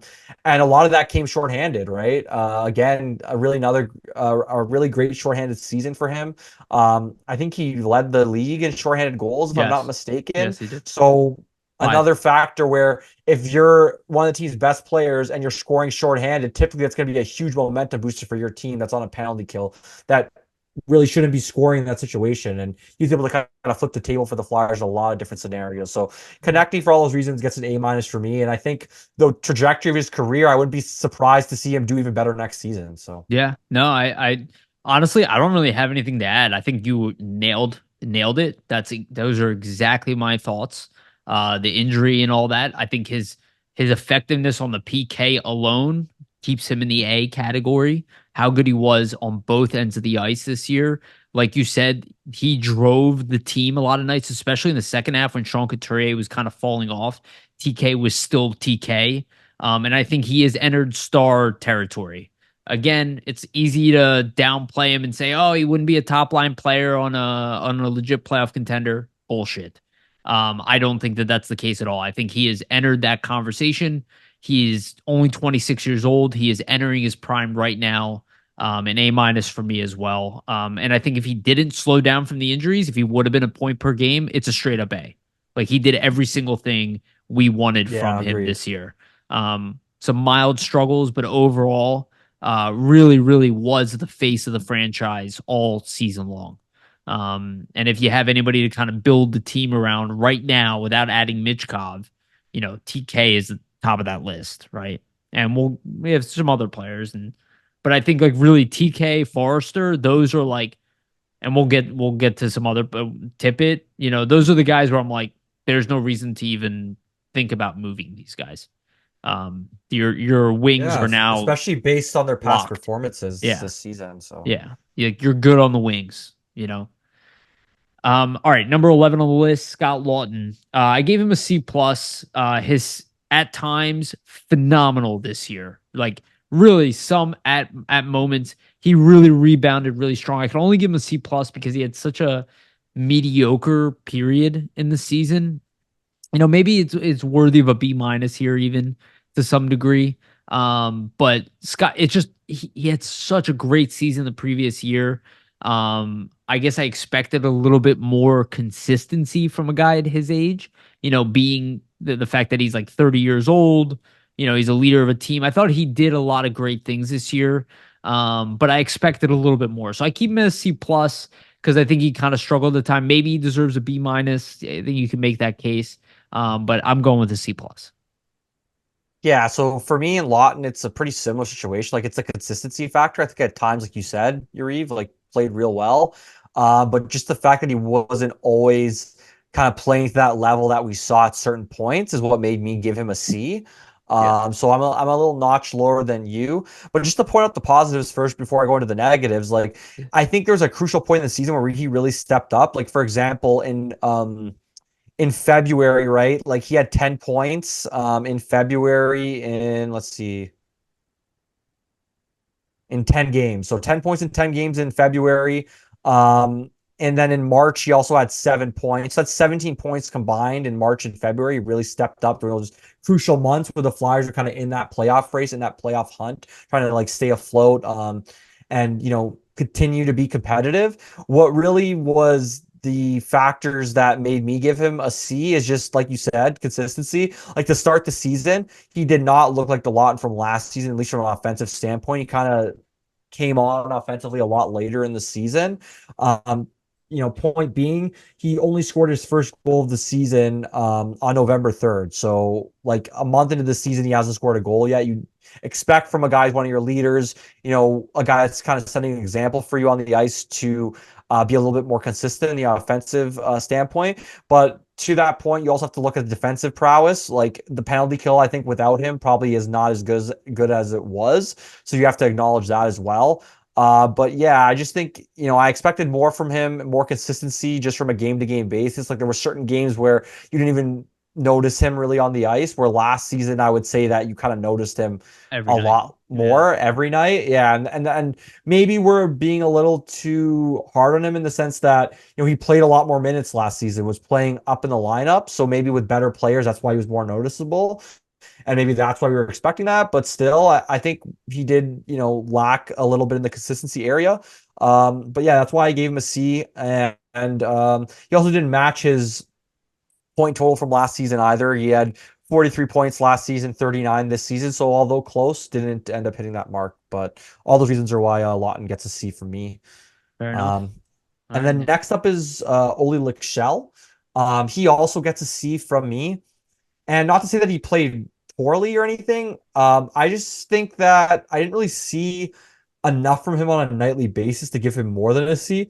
He didn't really make any egregious mistakes. I can't really point to any, excuse me, I can't really point to any single night and think like, oh, this is, like Sal made a mistake, cost the Flyers a goal. I can't really have anything in my mind that kind of brings that memory up. Like I don't really remember him making any egregious mistakes, but he only had 5 points in 18 games. And in certain situations, right, he did get chances to play with better players and he didn't really produce. Obviously, just, a rookie essentially. Really his first taste of NHL action this year, though he did get 8 games in 2022-23. Still not a lot of a sample size, so I just didn't really see anything from Lixell that really made his game pop or like stand out or too noticeable for me. How about you, Yuri? Yeah, I gave him a C as well. I think it's not very fair to him because in the usage that he got, it was getting like barely any minutes to start. That's why I kind of just went with a C. I will say at the end of the season, I did see some snap from him, a couple really nice shots. He had a couple really nice Good games forechecking. actually. So like it's not a fair sample size to him. We'll see what it's like next year. I think C is just kind of like you weren't very noticeable Yeah, majority and of the we're time on the team. playing. We're on the team that long anyhow. Right. I So don't even know if it's fair to even really grade him, but I wanted him on the team anyway. And we have some guys on defense which we'll have to talk about whether we should actually grade them or not. Um but yeah, totally agree. Okay, number 13, Ryan Paling. I gave him a B. Honestly, I don't really have anything to criticize outside of the fact that I thought the beginning of the year wasn't as strong as his next 34ths of the season where he just kept getting better and better and better. Obviously had a great role in the penalty kill. What did able to step up in the lineup, though I don't think he was very effective when he was moved up in the lineup. Though he did have some really big plays, I think he was overused at times, which maybe that's not fair to him because he did play really well. I think for the guy that I hoped that we were getting when they brought him in, he's exactly what I was hoping he would be. And I think the only thing I'd like to see a little bit more is more aggression and more speed, which he showed a lot this year, but I would like it a little bit more. And I think he can get into the A range because he showed he could be a mainstay here and could be the replacement for Scott Lawton moving forward. So I think he did deserve at least a B. And I went with a safe rating of a B. yeah, Paling, similar sentiments for me. I gave him a B plus, so just a notch above you. I think that's fair. Yeah, a real big thing for me with Paling is his speed, right? Like, how many years have we said that the Flyers in their bottom six sometimes would look a little bit slow? Yep. I think Paling really brought a new element to the bottom six in terms of how fast that he would play. I feel like when his line was on the ice, not to say that we would always have the puck or always be putting pressure on another team, but it just felt like they were playing a lot faster. Sure. And I think his skating really helped that. And if you think about it, right, like the Flyers, let me see, what was his cap hit? I was just looking for this season. His cap hit was I think it was under a 1.4 million. million. Okay. One, That's so yeah, for it's his new contract, right? Or was that no, the so 1 year? for 2023-24, what 1.4 million. He signed a 2-year deal, obviously, and Okay. that's 1.9 million for the Okay. next 2 years. Right, right, So right. Okay. $500,000 raise for him based off the season he had, which kind of just shows how well that he played. Yep. But what I was going to mention is, for a guy that you're playing 1.4 million, like you can't really expect much more. He smashed his career total in points. His last highest career total was 17 points for the Habs. in 2021-22 in 57 games, and he had 28 points this year for the Flyers in 77 games.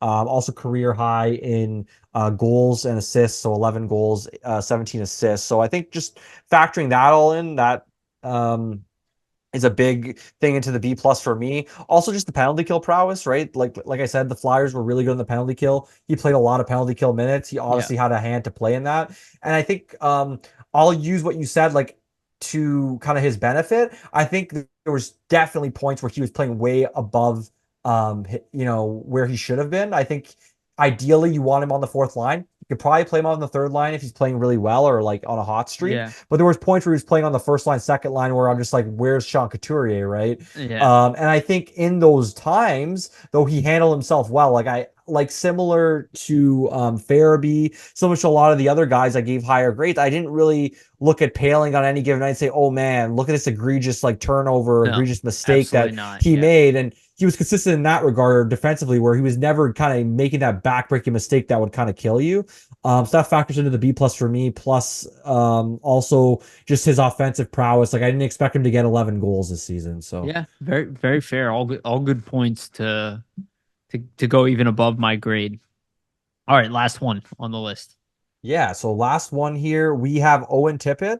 And it's kind of funny. None of the forwards for me, like I gave out 1, 2, 3, 4 A minuses. Nobody got over an A. So I'm consistent with the grades. But Tippett gets an A minus, and just a lot of different factors. For me, I think just his ability to take games over, take shifts over. I think we saw more of that this season, more confidence from him and his ability to do that. Like there were certain points this season where he was on the ice. I was like, he is the best player on the ice right now for both teams. He's just taking over this game or Mm-hmm. taking over like this period.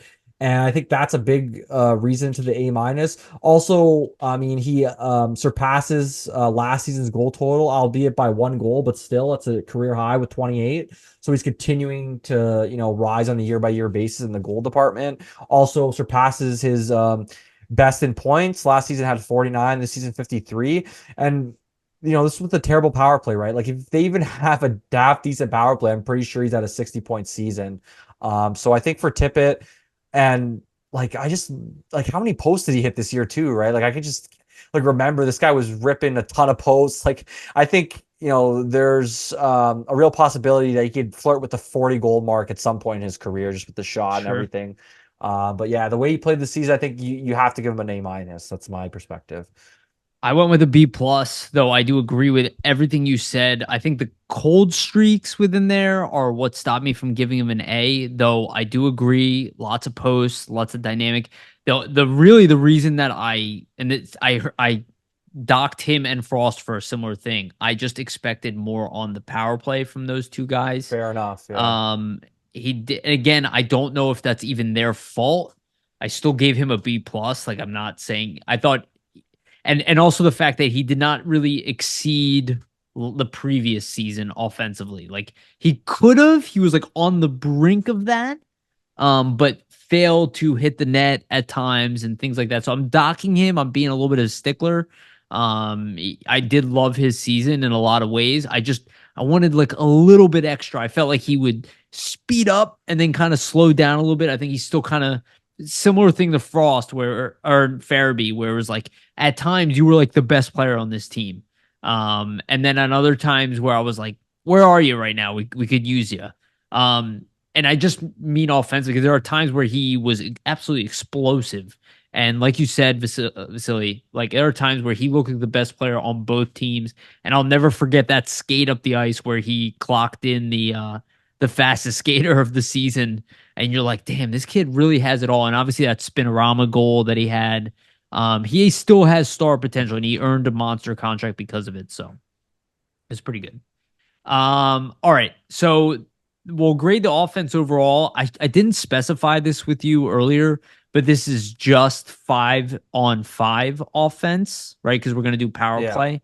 Yeah. So I gave them a B minus offensively because the ability to generate shots, to generate scoring opportunities off the rush, the fact that they at 5-on-5 were very good, and do kind of include that a little bit in a two-way sense where, they were constantly generating offense. Um, and I guess I'll include the power play in this. I gave their power play an F. Their power play was horrendous. It was a momentum killer majority of the season. It was the worst I've ever seen the Flyers power play in all the years I've been watching them. So I think considering where they finished offensively, it the 5-on-5 offense deserves a B minus because they had zero help from the power play and it was evident. And I don't think they would have even made a playoff run if their offense couldn't generate what it did at 5-on-5. And it's so weird to see like a B minus with the offense and an F with the power play, but that is what it is. That power play was a joke this year, and I think even the coaching staff would admit that. Yeah, so the 5-on-5 offense, same here. Like I gave him a B minus as well. A lot of different factors as to why. One of the main reasons for me is you got to look at their goals for per game. So this year the Flyers are 27th in the league, goals for per game. Obviously not the greatest, but you got to look at the improvement, and that's where the B minus comes in. So this year, 2.82 goals for per game. Last season, alternatively, they were only at a 2.67 goals for per game. So they have, you know, an improvement there in how many goals are scoring per game. But the main thing for me was just how they played offensively. And I think the fact that they adapted to the new style pretty well, right? Like this is the first season where John Tortorella implements this new offensive up-tempo style where they're really trying to push the pace, really trying to transition up the ice quickly and out of their defensive zone when possible and kind of just push everything up ice when possible. So that's a big reason for me in terms of the B minus for the 5-on-5 play. Like they had, you know, all the chances to go into the season and learn this new system and it not work out, but the opposite happened and they ended up being one of the best rush transition teams in the NHL, one of the top teams scoring off the rush, one of the top teams scoring breakaway goals and things like that. Mm-hmm. So that's a big reason for me as to why the 5-on-5 gets, you know, a B minus. And I think too, just the shot totals, right? Like on a nightly basis, the Flyers are throwing a ton of shots towards the net, and not something that we saw from them the prior years. So I think just changing things up a bit offensively and kind of how they were playing, that's why they're getting the B minus. And then for the power play, obviously there's no surprise. I give him an F minus, even if you could, like whatever the lowest grade is for the power play, that's what I'm giving them. It's one of the worst power plays, probably, I think, in NHL history, if not the worst in NHL history. They had let's see, what was it? I'm pretty sure they have a 12.2% power play efficiency rate. And the next lowest team, which is Columbus, is 15.1%. So like the 31st team still has like a 3% advantage on them on the power play. That's how Yeah, shit the Flyers are on it the was power awful. play. And also, this is the third year straight that they have the worst power play in a row. So like, you know, the F is well deserved. I'm quite frankly, I'm pretty shocked that Rocky Thompson's going to be back. I think that was one of the easy switches you could have made. Personally, I would have made it because you know you're trying the same thing for the third year straight. It's almost like insanity to me, but sure, I guess the approach by committee hopefully will work for them. But I Yeah. think they should have made that change in my opinion Yeah, yeah, I don't blame you. I thought at least they should try to bring in a power play expert. So, to help him. Yeah, yeah. exactly. But at that point, you can make the case is why is he the coach of the power play and offense? Because he wasn't that good of an offensive coach, right? Um, Yeah. yeah. Okay. I texted you. We'll cut out a segment of this because we're already going long. And we'll add in next week. We can get closer. Maybe there'll be more news anyway to talk about. It's not really. I was more just pulling straws. I didn't know how Yeah, long we would go. free agent talk. We're gonna go into free agent talk, but like think about it. We have the whole off season talk free agents, Yeah, so yeah, it's all exactly. good. All right. So next on the list, I guess the big update is on the London Knights. They have made the 08, I'm sorry, the Memorial Cup. They did win full sweep. I think this was the first year where all three leagues were sweeps in Yeah. which is weird. The Quebec Major Junior Hockey League, the WHL and the OHL all had sweeps in the finals, which is, I But it's cool because Barkey and Bonk will be continuing. Again, they're going to be going for a lead, for a win. This is their second time going back. And Alexis Gendron is actually in the Memorial Cup as well. So we actually have three prospects in there. And Gendron also playing a large role for his team. Oh my God, the name is escaping me. Drummondville? Yeah, Drummondville. Thank you. So he's going to be going there as well. We will keep a close tabs on that. Again, I don't see enough from Barkey to say he's NHL ready. He did have a great season. I think he's still going to require another year. I could be wrong. We'll see what he looks like at camp, but I think he's still going to require another year. And then I think they'll be happy to bring him in on an AHL, NHL swing position because if they can't drop in the minors, I don't think they're going to be rushing him. Bonk, on the other hand, looks a lot more of a finished product, but I don't think they're going to rush him as well. Unless like he comes into the camp and they're like, yo, this kid's gonna be playing 20 minutes a night. I think he goes right back to the OHL, which would not be the worst thing. But I am very happy with both of their performances. And to hear that Gendron is continuing where he left off, I'm excited to see what he does with the Phantoms next year. I'm hoping he can be a big time goal scorer at the AHL level and maybe translate that into like a 20 goals scorer in the NHL. What are your thoughts? Yeah, so both those two are killing it, obviously, for London. Just, I mean, look at the point totals. Pretty Yeah, insane for them during the OHL playoffs. I only kind of expect that to continue they were as the dominating. yeah, literally. Like, just think about that final game where they were down like 6-1 and then came back and won somehow. Like, Dude. that just proves the dominance by them to even for something like that to happen, right? They were just on a whole other level than the team that they were facing off again, or against. But yeah, like Memorial Cup's always fun. You got the best teams, playing and getting to play off against each other here. So basically, these are going to be the Memorial Cup schedule. So you have these teams: London, Saginaw, Moose Jaw, Drummondville. We have the sorry, let me go back. I just had it up here. We have the first game on May 24th, Moose Jaw versus Saginaw. Game 2, London versus Drummondville, May 25th. May 26th, Saginaw versus Drummondville. May 27th, London versus Moose Jaw. May 28th, Drummondville versus Moose Jaw. So every team kind of plays each other.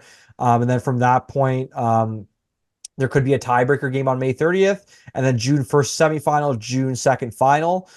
So pretty cool for Flyers fans, right, to get to see Barkey, Bonk, and Alexis Gendron in the Memorial Cup. Would be even cooler to kind of see Drummondville face off against London and see how Barkey and Bonk fare against Gendron and vice versa. But yeah, definitely going to be keeping an eye on London and Drummondville just to see how those prospects do for the Sure. Flyers. Yeah, yeah. It's exciting. It's good to see our prospects still playing. Well, It's for always me, good. honestly, like I'm excited about Bonk and Barkey, but like I think Gendron is a guy to really be excited about. Like this is multiple seasons where he's just almost scoring at a goal per game pace, and he's a seventh round pick. Like you don't expect And seventh he's round picks young to for his score like draft. this. Yeah, Yeah, exactly. So I think he's really underrated, like in terms of the Flyers prospect pool, and I'm excited to see what he can do with the Phantoms like next year on a full time basis. Because even this year with the Phantoms, he didn't really play in the top six much, more like fourth, third line role, and didn't really play bad at all. So. yeah, It'll yeah. be interesting. I think it's just because of his age. He's just young, young for his draft year. Agreed. Um, Yeah. and I guess the other piece of news here is Zavragin actually won the Rookie of the Year for the VHL. So pretty cool. Again, not surprising considering his numbers were stupid good in the VHL, but obviously grabbing those honors. He will be playing, at least he's signed by SCA. We'll see where he ends up playing next year. I suspect he might be playing to start for their MHL team with the ability to I'm sorry, their VHL team with the ability to move up to the KHL. So we'll see. Oh no, MHL is their which one's their minor league? Is it VHL? I always mix it up. I believe it's the VHL. I might be wrong. I mix it up a Dude, I lot always too. forget. I know Demidov was playing in MHL, so that's why I'm trying to.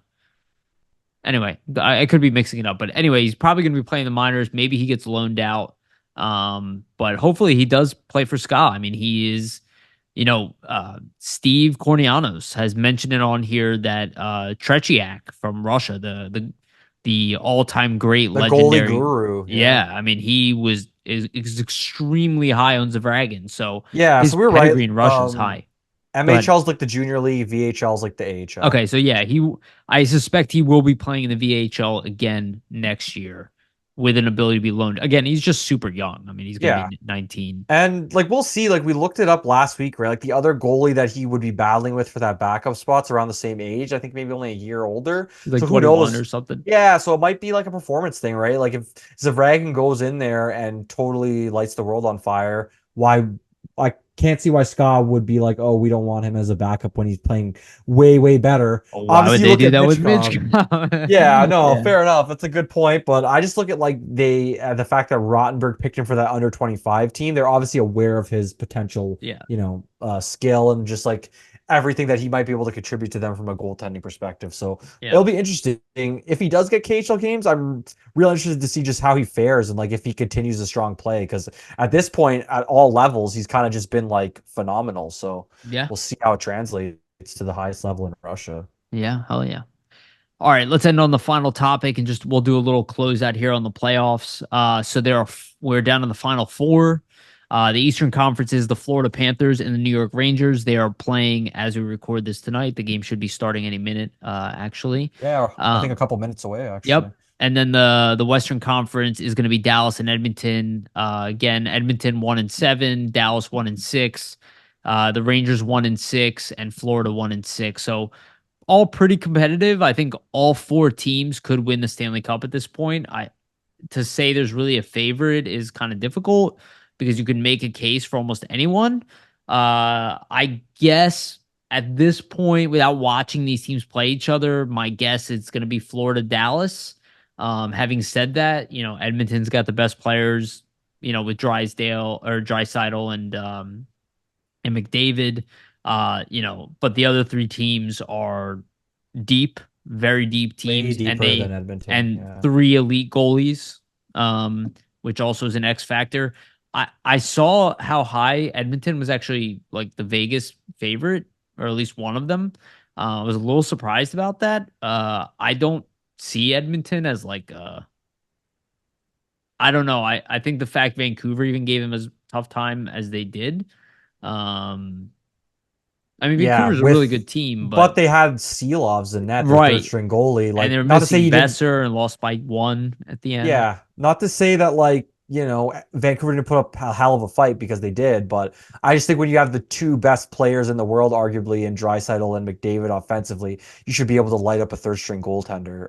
Yeah. That's just my thought process. Like when I look at the Final Four, Rangers, Florida, Dallas, like I put Edmonton as the fourth team out of those Yeah, four that's how I for see it me. too. Yeah. I personally agree. Like I would go with Dallas, Florida. Both my predictions to start were wrong. Like I had a Colorado, Carolina final, did Yeah. not work out. That's usually how it is. The playoffs can be very unpredictable, but I would say though for the East, like if you would have told me that it would be Rangers, Panthers, I would not have been surprised. Dallas, Edmonton, I don't think I would have been surprised either, just like based on the path that Edmonton had to get there. I just think what it shows for the West is that like the fact Dallas had to face Vegas And and Colorado. Colorado before they even get to the conference final kind of shows to me that the system's broken. Like I really think that though one of those matchups should be more of a conference Well, final d matchup. don't you think because Dallas was able to beat Colorado in six, like what does Edmonton have that Yeah, Colorado that's what does I not? mean, right? Like think about it like you could say okay, McDavid's better than McKinnon, sure, but I could also argue that Colorado's way better than Edmonton defensively and that And they have Georgiev. the McDavid on defense with Yeah, and yeah, that's what I mean with Makar. Makar, and that Georgiev's probably better than Skinner. Like, I'm not a big Skinner guy. I don't have too much faith in him. I just think that at certain points he's not making that big save. Where like I've seen Georgiev in the past make a huge save when needed. I'll say that Skinner hasn't made a huge save before. Obviously, he has played really well this season, but Yeah. yeah, I just think for Edmonton against Dallas and the depth that they have. And the teams they just faced, and the fact that they're going to be a little bit rested too, because it was only a 6 game series for them. Like just all things are pointing in Dallas's favor. But when you have McDavid and Drysdale, they could just take the series over, right? Like anything Yeah. could happen with those types of players. I think New York, Florida is going to be way harder to call. Like I think it's I gonna be a expect that. Yeah, seven game series. I expect that to be 7 games. And like I said, I wouldn't be surprised if it goes either way. Same. Both teams really good defense, really good forward core. both elite goalies. Like if you had to flip a coin, I think that would be the easiest way to predict Yeah. what's going to happen in Rangers versus Florida. But yeah, I think I'll go Florida, Dallas as my picks Yeah. as well. So Yeah. It's gonna be tough. I think um Florida's physicality might edge out the Rangers, and I think Dallas kind of has it all. I And I agree. think I think that's going to be a hell of a battle of Dallas versus Like Florida in the man, they finals. have Ben and Sagan right now, like on their third line. Like, Yeah, I know they're not the same as they were like 5, 10 years ago, but like that's a hell of a still, right? third line. Guys like that can raise their level, especially in the playoffs, and really put it all out there. So Absolutely, it's gonna they're be stacked. it's gonna be very interesting. And again, I wouldn't be shocked if it's Rangers Dallas or even Rangers Edmonton. Again, you never want to count out McDavid.